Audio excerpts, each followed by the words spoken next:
मुझे ये जो ड्रीम्स थे ये बचपन से ही आ रहे थे। यानी पहला ड्रीम तो तकरीबन 5 साल की उम्र में आया। फिर उसके बाद जब मैं 10-11 साल का हुआ तो फिर मुझे भी शौक़ हुआ कि मैं ख़ातमुन नबिय्यीन हज़रत मोहम्मद सल्लल्लाहु अलैहि वसल्लम उनकी ज़ियारत हो मुझे। तो उसमें फिर मैंने काफ़ी दरूद शरीफ भी पढ़ी और काफ़ी अल्लाह से दुआ भी की, लेकिन मुझे कोई ऐसा ड्रीम नहीं आया। तो फिर मैंने छोड़ दिया। तो लेकिन उसके कोई तकरीबन आप कह लें जब मैं 13 साल का हुआ फिर तो उसमें मैंने पहली बार अल्लाह और मोहम्मद सल्लल्लाहु अलैहि वसल्लम को अपनी ख्वाब में देखा। तो वो ड्रीम मैंने पहले शेयर किया ही हुआ है। वो क्रिकेट का एक मैदान होता है, उसमें और भी मेरे हम उम्र बच्चे जो होते हैं मेरी एज के, वो हम सब क्रिकेट खेल रहे होते हैं। तो अल्लाह मोहम्मद सल्लल्लाहु अलैहि वसल्लम से पूछता है कि आपने इन बच्चों में से जो सा बच्चा चुनना है तो आप उसको चुन के तो मुझे बता दें।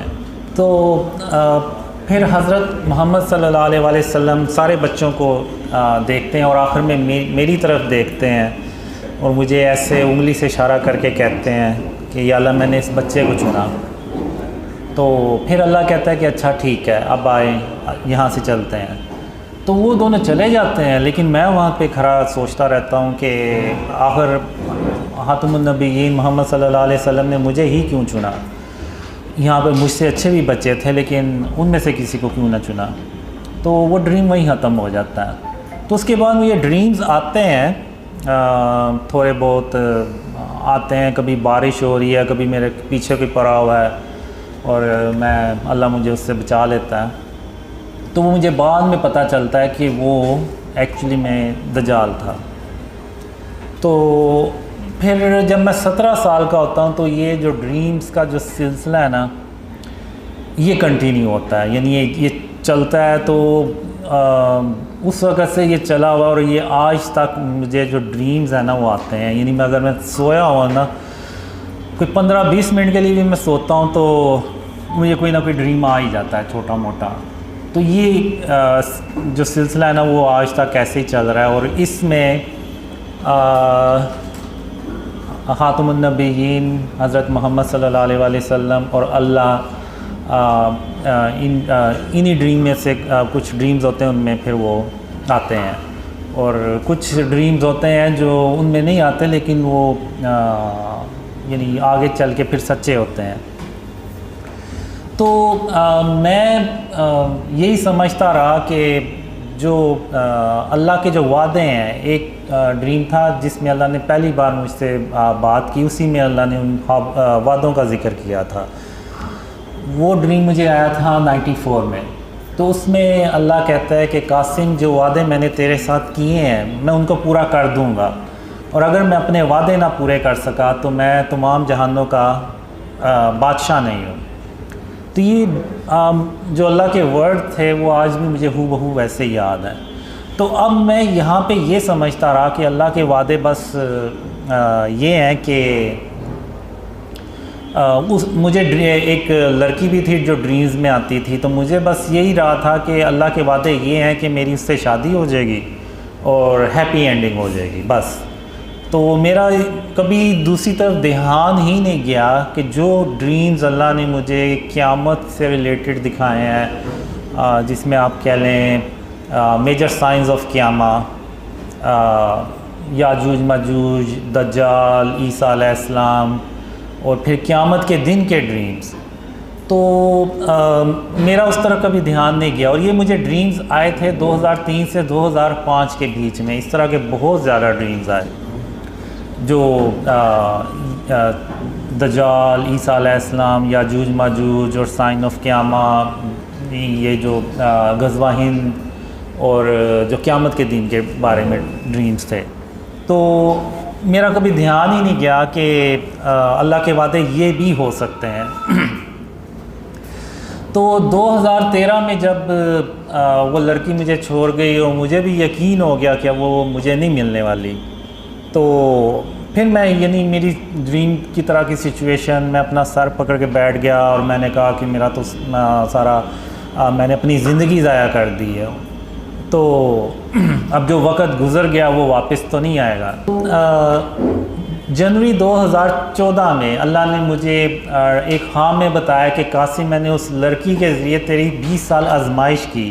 मैं देखना चाहता था कि तू अल्लाह की रहमत से मायूस होने वालों में से तो नहीं है।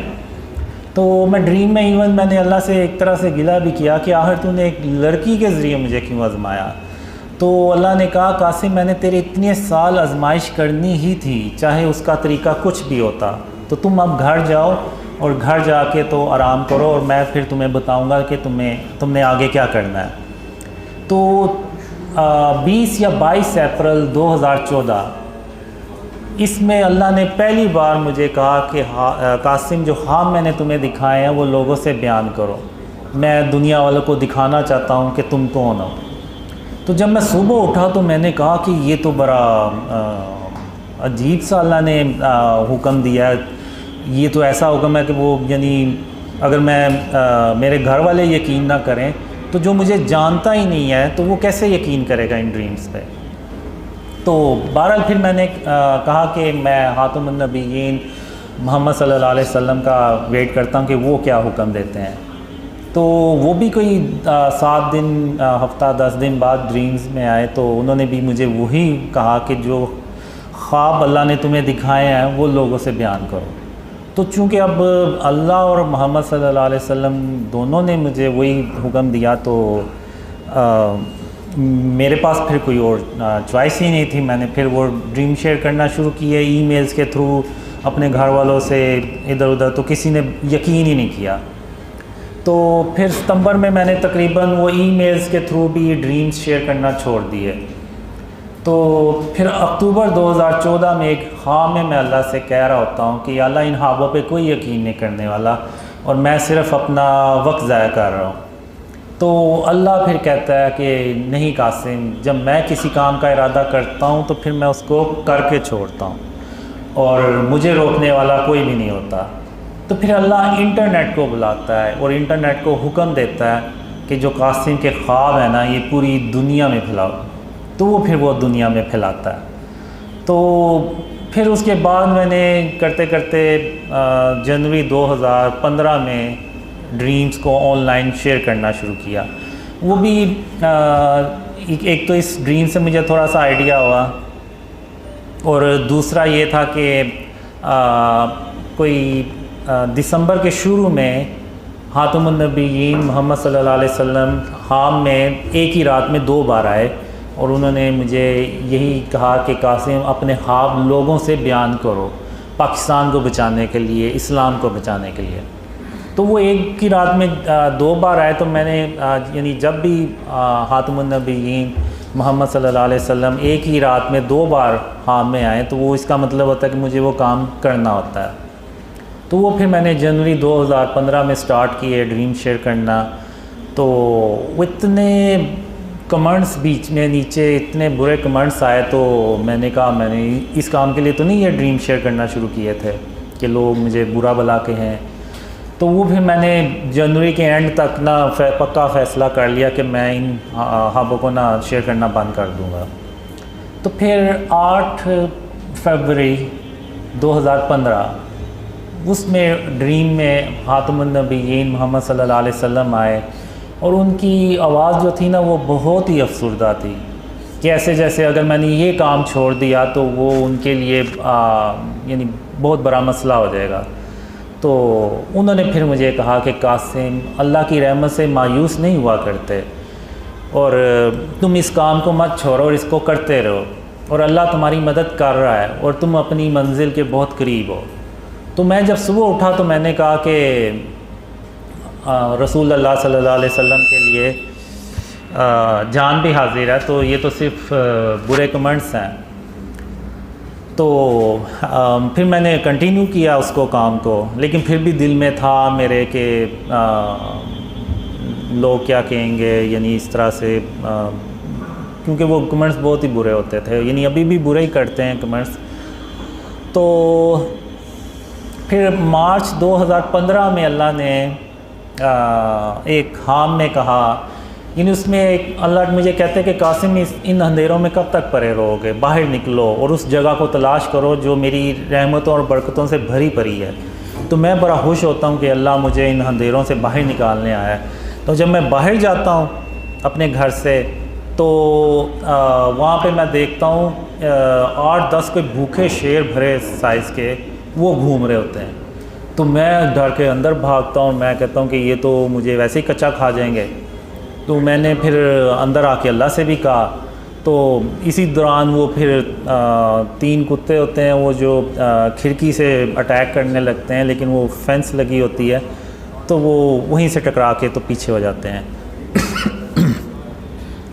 तो फिर मैं कहता हूँ अल्लाह से कि या अल्लाह तेरे सामने इन्होंने मेरे ऊपर हमला किया और तू मुझे ये कह रहा है कि वो शेर मुझे कुछ नहीं कहेंगे।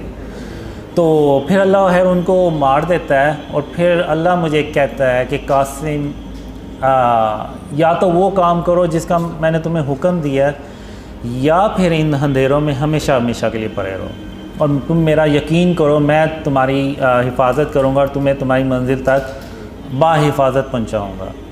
तो ये कह के अल्लाह वहाँ से चला जाता है। अब मैं उधर दीवार पे नीचे बैठ के तो सर टांगों में दबा के तो सोचता रहता हूँ कि और कहता हूँ कि मैं इधर भी अगर रहूँगा तो मौत मुझे यहाँ भी आ जानी है, लेकिन जैसा कि अल्लाह मुझे कहता है कि वो मेरी हिफाजत करेगा तो मुझे अल्लाह पे भरोसा करना चाहिए और बाहर निकलना चाहिए। तो फिर मैं वो बाहर निकलता हूँ, तो वो करते करते अल्लाह मुझे बचाते रहता है और मैं उस जगह पहुँच जाता हूँ।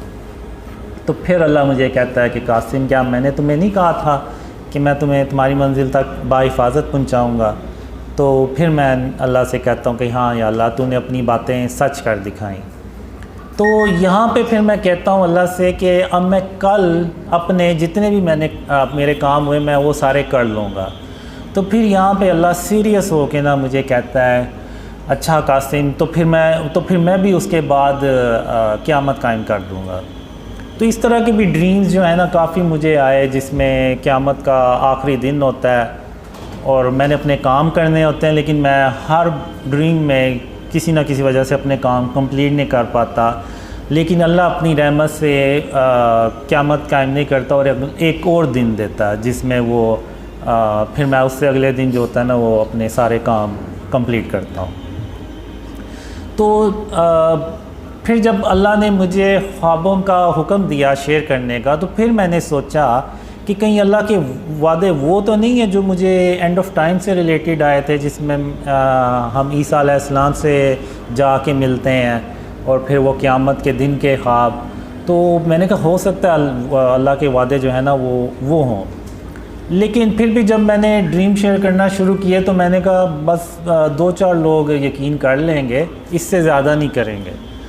तो लेकिन फिर अब आज मैं देखता हूँ दुनिया भर से लोग ड्रीम्स पे अल्लाह की रहमत से उसकी मदद से बिलीव कर रहे हैं, ना सिर्फ बिलीव कर रहे हैं बल्कि एफ़र्ट्स भी कर रहे हैं, उनको आगे ड्रीम्स को फैला भी रहे हैं। तो मेरे लिए तो ये मौजज़ा है अल्लाह का, आप माने या ना माने, क्योंकि आज के दौर में जब हर कोई अपने काम में बिज़ी है, किसी के पास यानी इतना टाइम ही नहीं है कि इन चीज़ों की तरफ ध्यान दे। और ऐसे यानी जितने भी हैं सारे नाम हम आपस में कभी जानते थे एक दूसरे को, ना मुझे ये कभी जानते हैं ना कभी मिले, लेकिन फिर भी ये जो है ये ड्रीम्स फैला रहे हैं, वीडियोस बना रहे हैं और इस तरह से लोगों को यानी अक्सर के तो अपने यानी उनके अपने जो फ्रेंड थे उन्होंने भी उनसे फ्रेंडशिप तोड़ दी और उनके घर वालों में भी मसला हुआ, लेकिन फिर भी अल्लाह की मदद से और अल्लाह की रहमत से वो काम को कंटिन्यू कर रहे हैं। तो ये जो चीज़ है ये सिर्फ अल्लाह की मदद और उसकी रहमत से मुमकिन है, उसकी मदद के बगैर ये काम हो ही नहीं सकता, और वो भी स्पेशली आज के दौर में। तो मेरे लिए तो ये मौजज़ा ही है अल्लाह का, क्योंकि इसमें मुझे ड्रीम्स भी आए थे कि 2011 से 2013 में मैं कुछ ऐसे लोगों यानी जा रहा होता हूँ, कुछ रास्ते में मुझे ऐसे लोग मिलते हैं कि जिनको मेरे नाम का भी पता होता है, और उनमें से कुछ को इतना पता होता है कि अल्लाह ने मुझे किसी जगह जाने का हुक्म दिया है, और वो उनमें से ये भी कहते हैं कि हमें पता था आप यहाँ से एक दिन गुज़रेंगे। तो उस वक्त मैं ड्रीम में हैरान होता था और अपने आप से सवाल करता था आखिर ये लोग हैं कौन जिनको मेरे नाम का भी पता है और कुछ को इतना पता है कि मैं किस जगह जा रहा हूँ। तो ये सवालों के जवाब मेरे ख्याल से जब मैंने ड्रीम शेयर करना शुरू किए तो फिर मुझे ये जवाब मिले कि मैंने कहा शायद वो लोग आप ही हैं जिनको मैंने अपने ड्रीम्स में देखा और जिन्होंने मुझे पहचाना। तो अब आपने क्या सवाल पूछा था?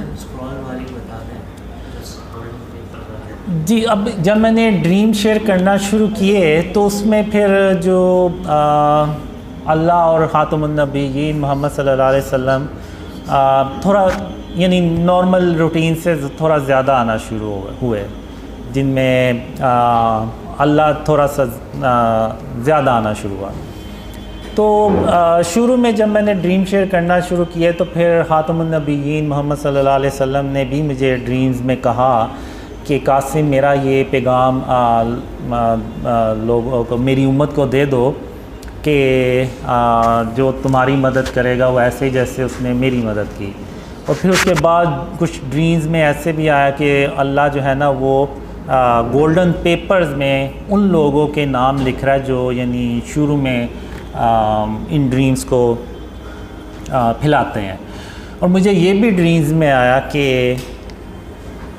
इस उम्मत के जो बेहतरीन लोग होंगे वो इन ड्रीम्स पे पहले यकीन करेंगे और फिर ये ड्रीम्स फैलेंगे, फिर थोड़े से और ऊपर के लोग बिलीव करेंगे, फिर इवन फिर मीडिया से रिलेटेड लोग बिलीव करेंगे, फिर कुछ पॉलिटिशियंस इस तरह से, और फिर करते करते ये ड्रीम्स जो है ना वो इतने फैलेंगे कि जो आर्मी चीफ़ ऑफ पाकिस्तान है उनको भी इन ड्रीम्स का पता चलेगा और वो इन ड्रीम्स को सुनेंगे। तो फिर उसके बाद ख़ातमुन नबीयीन मोहम्मद सल्लल्लाहु अलैहि वसल्लम आर्मी चीफ़ को गवाही देंगे कि कासिम अपने ख्वाबों के बारे में किसी से झूठ नहीं बोल रहा, और बिल्कुल वैसे ही कुछ होने जा रहा है जैसा कि अल्लाह ने कासिम को ख्वाबों में दिखाया है। तो ये विटनेस मिलने के बाद फिर जो है ना वो काफ़ी ड्रीम्स जो है ना वो दुनिया में फिर बहुत ही ज़्यादा फैलते हैं, जिसका यानी पाकिस्तान की तरक्की और इस्लाम की सरबुलंदी से भी ताल्लुक़ है। और गोल्डन आप चाहें तो क़यामत के मंज़र वाला अर्श के नीचे वाला अगर आप चाहें। अच्छा ठीक है। अब जो क़यामत का जो दिन होता है ना, जब अल्लाह क़यामत कायम करता है, इससे पहले मैंने एक ड्रीम में अल्लाह से पूछता हूँ कि अल्लाह आखिर ये कैसे होगा कि तू क़यामत के दिन हम सब को आवाज़ देगा और हम सब तेरी तरफ दौड़ते चले जाएंगे। तो अल्लाह ने मुझे एक मिसाल दी। अल्लाह कहता है कासिम जैसे कि एक बिल्ली है और उसके छोटे छोटे दूध पीते बच्चे हैं, वो अपने बच्चों को दूध पिला के तो अपना रिज़्क़ तलाश करने के लिए बाहर चली जाती है, और फिर वो कई घंटों के बाद जब वापस आती है और उस वक्त उस दौरान उसके बच्चे जाग जाते हैं और वो अपने आप को अकेला देख के, अपनी माँ को पास ना देख के तो खौफ महसूस करते हैं कि हमारी माँ कहाँ है। तो फिर जब बिल्ली आती है और वो दूर से अपने बच्चों को आवाज़ देती है तो उसके जो बच्चे हैं वो दौड़ते चले जाते हैं अपनी अम्मी के माँ के पास, और ये नहीं देखते कि इनको कोई रास्ते में कोई ख़तरा भी हो सकता है, कोई नुकसान भी हो सकता है। नहीं, वो बस ये देखते हैं कि हमारी जो माँ है उसने हमें बुलाया। तो बिल्कुल इसी तरह मैं क़यामत के दिन जब तुम सबको आवाज़ दूँगा तो तुम सब इसी तरह मेरी तरफ दौड़ते चले आओगे और मेरे सामने हाज़िर हो जाओगे।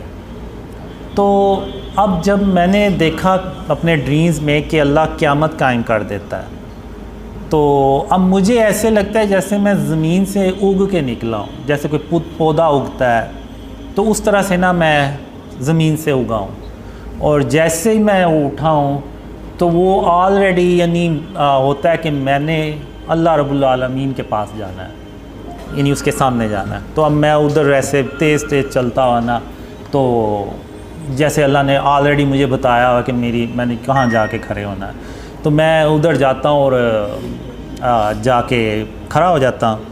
तो वहाँ पे खातमुन नबिय्यीन मोहम्मद सल्लल्लाहु अलैहि वसल्लम पहले से आगे खड़े होते हैं। तो अब जो अल्लाह का क़यामत के दिन जो अर्श होता है ना, उसका साया जैसे शाम का साया होता है ना, तो लंबा हो जाता है। तो ये अब जैसे ये अल्लाह का अर्श का साया है और इधर ये बाकी मैदान है, और सूरज इस तरफ होता है, काफ़ी भरे साइज़ में होता है। तो उसका जो ऐसे रोशनी आती है, तो अल्लाह के अर्श के जो साया ना, वो ऐसे एक लंबा साया बन जाता है। तो सबसे आगे खातमुन नबिय्यीन मोहम्मद सल्लल्लाहु अलैहि वसल्लम खड़े होते हैं। फिर उसके पीछे आप सल्लल्लाहु अलैहि वसल्लम की जो उम्मत होती है वो। फिर जब उसके बाद फिर हज़रत इब्राहीम अलैहिस्सलाम और उनकी उम्मत के लोग होते हैं। फिर उसके बाद सारे दर्जा बदर्जा अल्लाह के नबी और उनके उम्मती होते हैं। तो जो मैंने ड्रीम्स में देखा है, खातमुन नबिय्यीन मोहम्मद सल्लल्लाहु अलैहि वसल्लम की उम्मत की जो तादाद है वो बहुत ज़्यादा होती है बाकी नबियों की उम्मतों से। तो मैं यहाँ पे खड़ा हो जाता हूँ और मेरे साथ वो लोग होते हैं जो दुनिया में साथ होते हैं। तो अब मोहम्मद सल्लल्लाहु अलैहि वसल्लम यहाँ पे अब हमसे ना मुलाकात करने आते हैं। तो वो जितने भी लोग होते हैं वो सब खातमुन नबिय्यीन मोहम्मद सल्लल्लाहु अलैहि वसल्लम उनसे इन पर्सन मिलते हैं और वो कहते हैं कि आपने दुनिया में कासिम के साथ रहे और इस्लाम और यानी उस जो ड्रीम्स आए थे उस वक्त मुझे, तो उस वक्त मुझे नहीं पता होता कि हमने ऐसा आखिर क्या काम किया है कि खातमुन नबिय्यीन मोहम्मद सल्लल्लाहु अलैहि वसल्लम हमसे मिलने पहले आए हैं। तो बहरहाल उस वक्त तो मुझे नहीं समझ लगी, लेकिन आज अब तो समझ लगती है कि वो शायद इस्लाम की सरबुलंदी से मुतल्लिक ही काम होगा। तो खातमुन नबिय्यीन मोहम्मद सल्लल्लाहु अलैहि वसल्लम फिर हमें कहते हैं कि आज अल्लाह जो है ना आपको खुश कर देगा, अल्लाह अपनी रहमतें और बरकतें आप पे नाजिल करेगा।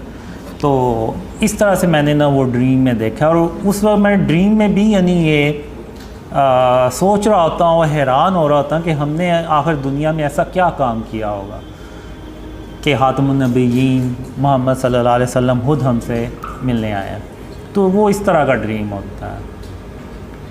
तो उसके अलावा भी काफ़ी ड्रीम्स होते हैं, यानी उसमें ये जो एरिया होता है इधर सारे कुफ़ार होते हैं खड़े हुए, और उनके गर्दनों में और पूरा जंजीरों में जकरे होते हैं, और ऐसे यानी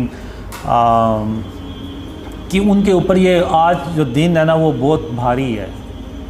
तो और उनके लिए कोई छाँव नहीं होती, और इवन ज़मीन भी उनकी तप रही होती है, और ज़मीन से भी जो है ना वो उनको तपिश महसूस हो रही होती, मिल रही होती। तो इस तरह से वो ड्रीम। गज़वा हिंद, ये जो जंग है ये मैंने अपने ड्रीम्स में बहुत बार देखी है। तो अब ये जंग ना हम पे मुसल्लत की जाती है बेसिकली। हम कोई यानी हमें शौक़ नहीं होता कि हम ये जंग खुद से करें। हम यानी पाकिस्तान में पाकिस्तान अल्लाह की रहमत से तरक्की कर रहा होता है, और अल्लाह की रहमतें और बरकतें पाकिस्तान पे नाजिल हो रही होती हैं। तो हमें तो ज़रूरत ही नहीं होती कि हम है किसी से जाके तो जंग शुरू कर दें। अब होता ये है कि मिडल ईस्ट में जो जंगें हैं ना वो हो रही होती हैं, जिसमें तुर्की और अरब कंट्रीज़ जो है ना वो बहुत बुरी तरह से तबाह हो रहे होते हैं। तो हम ये करते हैं कि उधर जो मुसलमान होते हैं उनको जितना ज़्यादा से ज़्यादा हम पाकिस्तान में ला सकते हैं लेके आते हैं।